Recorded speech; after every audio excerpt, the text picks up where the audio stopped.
विशाळगड येथे आंदोलनात हिंसक वळण लावणाऱ्यांवर कठोर कारवाई करण्याची मुस्लिम समाज इस्लामपूर यांची मागणी। विशाळगड येथे आंदोलनात हिंसक वळण लावणाऱ्यांवर कडक कारवाई करण्याची मागणी समस्त इस्लामपूर मुस्लिम समाजाच्या वतीनं करण्यात आली आहे। यावेळी वाळवा प्रांताधिकारी यांना आणि इस्लामपूर पोलीस निरीक्षक यांना निवेदन देण्यात आले। यावेळी इस्लामपूर मुस्लिम समाजाचे कार्यकर्ते मोठ्या संख्येने उपस्थित होते।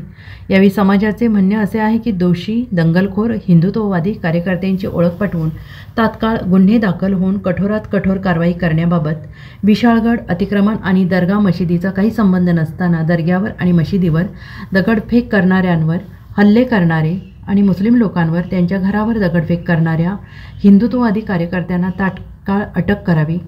पोलिसांनी हल्ल्याची पूर्वकल्पना असताना सुद्धा दर्गा मशीद आणि मुस्लिम वस्तींना संरक्षण न दिल्यामुळे विशेष पोलीस निरीक्षक आणि कोल्हापूर जिल्हा अधीक्षक यांची तात्काळ बदली करण्यात यावी। सदर घडलेल्या घटनेबद्दल सदर दोन्हीही वरिष्ठ अधिकारी अपयशी ठरलेले आहेत। गजापूर आणि विशाळगड अतिक्रमण यांचा काही संबंध नसताना हिंदुत्ववादींनी मुस्लिम द्वेषातून गजापूरमधील मस्जिद आणि मुस्लिम लोकांची घरे आणि गाड्यांची मालमत्तांची नासधूस करून त्यांना आग लावली आहे। त्याचे तात्काळ पंचनामे करून त्यांना नुकसान भरपाई द्यावी। यापुढे विशाळगड दर्गा येथे कायमस्वरूपी वरिष्ठ पोलीस अधिकाऱ्यांची नेमणूक करण्यात यावी। रवींद्र पडवळ यांच्या आणि त्यांच्या कार्यकर्त्यांवर गुन्हे दाखल करून त्यांना तात्काळ अटक करण्यात यावी। समाज माध्यमांवर जे हिंदुत्ववादी 1000 वर्षापूर्वीच्या विशाळगड दर्ग्याबाबत गैरसमज आणि मुस्लिम द्वेष भडकावून रील्स तयार करून प्रसारित करत आहेत त्या दोषींवर गुन्हा दाखल व्हावा या मागणीचं निवेदन प्रांत अधिकारी आणि पोलीस निरीक्षक यांना देण्यात आलं असून यावेळी मुस्लिम समाजातील कार्यकर्ते उपस्थित होते। जो हादसा हुआ जिसको जो है हुकूमत के अंदर उसका अतिक्रमण का जो मुद्दा शुरू था वो मुद्दा अलग था और गजापुर के अंदर जो हादसा हुआ ये मुद्दा अलग है।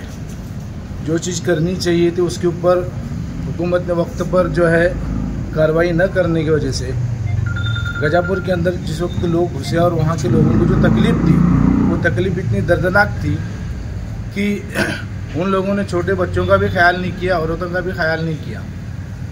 और रहे बूढ़ों की बात तो उनको भी उन लोगों ने तकलीफ़ दी और उनकी गाड़ियाँ जलाई और घरों के अंदर घुस करके मस्जिद के अंदर घुस करके जो गलत कदम उठाया उन लोगों ने, ये बहुत एक दर्दनाक वाक़या है। और इसको जो है इस भारत कायन के अंदर जो है रहते हुए संविधान के अंदर संविधान के खिलाफ जाकर के इन लोगों ने जो कदम किया है गलत किया है और इसके ऊपर कार्रवाई होना ज़रूरी है।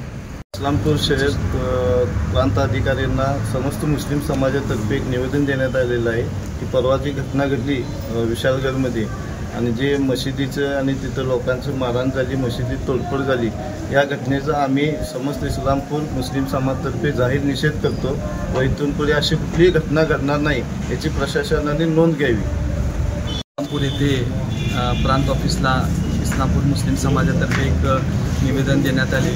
2 दिवसामागे जे विशाळगड येथे जे प्रकार घडण्यात आलेला आहे ते अत्यंत चुकीचं झालेलं आहे। त्यासाठी इस्लामपूर समस्त मुस्लिम समाजाच्या वतीने आम्ही प्रांतसाहेबांना निवेदन दिलेलं आहे आणि जे काही घडलेलं आहे त्यावरती कठोर कारवाई झाली पाहिजे एवढी आमची मागणी आहे। Bureau report SBN Marathi, Kolhapur.